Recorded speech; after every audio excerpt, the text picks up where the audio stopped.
Hi guys, just another quick video.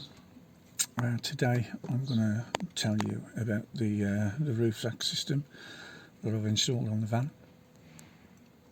Obviously I didn't want to go to the whole expense of buying the complete Rhino system or the Thule roof rack complete system, because they're very expensive.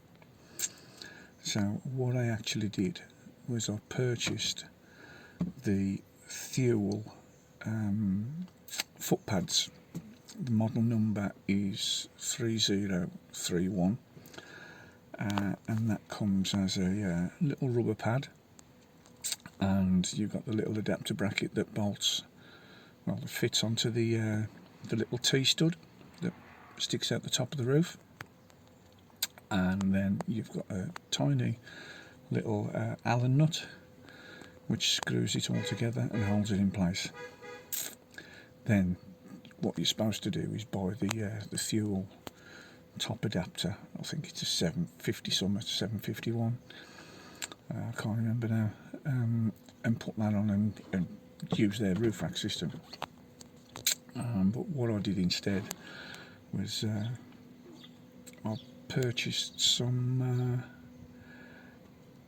3030 aluminium extrusion. You can buy it in silver or black. The black works out at £4 a metre extra. So I just bought the cheaper silver stuff. It does the job exactly the same. I mean, if you want it black, you can buy a tin of paint and spray it at the end of the day. It'd be cheaper than what it would cost to have the black anodised. Anyway, I ordered some of that, bent the bracket slightly and bolted that to the bracket. Then I also ordered some extra pieces, some to form cross members. So I'll just show you now what I did. So as you can see, this is the bracket. You've got the rubber pad just underneath where the T-bolt is. You've got the steel adapter which fits over that, the small Allen key nut which bolts it all together, which secures it all in place. Now these brackets here, they're actually slightly angled, leaning in, so as it fits square, I actually bent them to 90 degrees just there. As you can see on the other side of the van, there's the 4 rubber brackets with the extrusion actually bolted in using some slotting T-bolts. The only thing I had to do was I put it in place, and I had to drill a small hole into the aluminium extrusion to fit over the top of there. So what I actually did before fitting, I put some polyurethane sealer adhesive just across there, just to give it some extra strength, and then bolted it to the bracket. As you can see, this is the extrusion that I bought. This is a 3.5 metre length. The company I purchased it off, they actually charge you to cut it. It comes in a 6 metre length. As I said, I bought 2 pieces at 3.5 metres. I also purchased off the old eBay some little 90 degree corner pieces, and I've fixed those on. They're going to be basically to hold the cross members. So once it's all bolted onto the roof, basically this will fit on the top and it will be bolted on from the underside. But the type of brackets they are, with little bolts, if I actually want to adjust the positions, it's just a case of loosening the Allen nut.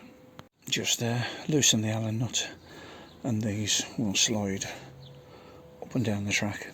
Also, with it being extrusion like this, if I wanted to bolt anything extra, say I bought some little fog lights, for example, like, or a light bar, I could buy the T-slot, put the T-slot bolts in there and bolt the light bar, or any side marker lights if I wanted to fit in there.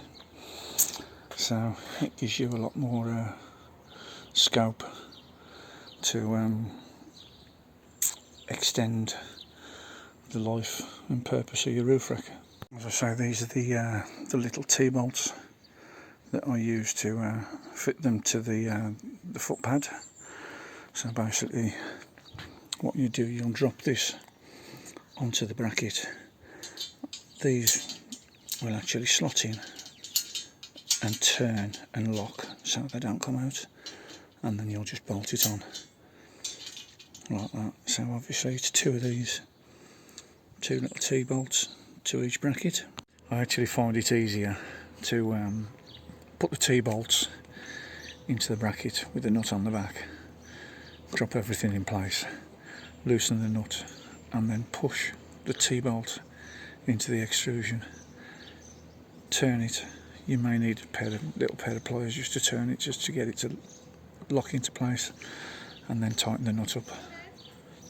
As you see, I got a little bit carried away and fitted this side on as well. Got it all bolted down, and then I fitted the crossbars.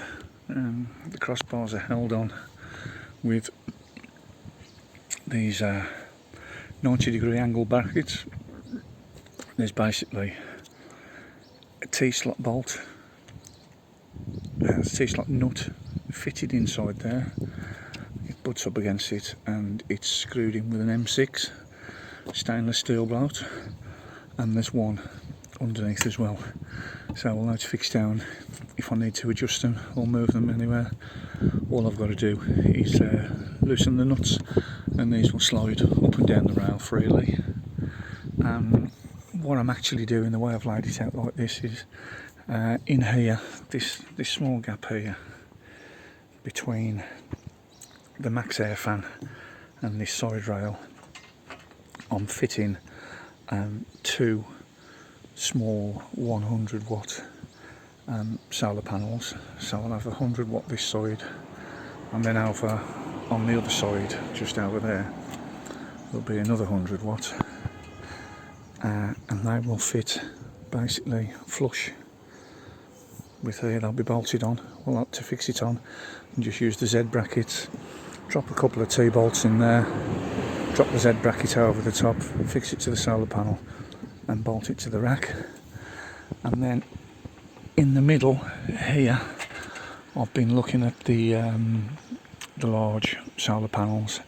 It's actually 1.5 meters from here to the other side, so I can go say 4 centimeters, 5 centimeters. So I'll probably get a solar panel that's probably about 160, 165 centimeters long. That'll fit in there. I've been looking at in the region of a 300 watt to 320 watt solar panel to drop in the back. So I'll have in excess of 500 watts of solar then. And then in the distance, the bit of the roof rack at the back, just at the back there, I'm not quite sure what to fit there. I don't know whether to put some mesh, like the steel walkway or something like that, or whether to fit a few decking boards across it, just on the one side, so I'll be able to put put a roof box on the one side, and then just at the top of the ladder when I get on the roof, just have a few decking boards there, so I can actually stand on the boards to access the roof box and clean the solar panels down. So I hope you like what I've done so far. If you'd like to know anything about what I've used or how I've fitted it, just pop your questions into the comments below, and I'll answer them as soon as I can. If you like what I've done, just give me a thumbs up and subscribe if you feel like you want to. I'll be documenting the build further as I progress. Next thing, I say I've got a few jobs ongoing with the van, but it's actually getting around to do it. So basically it'll be the full build out. So if you'd like to follow me, by all means hit that like and subscribe button. Thanks for watching, and I'll catch you later.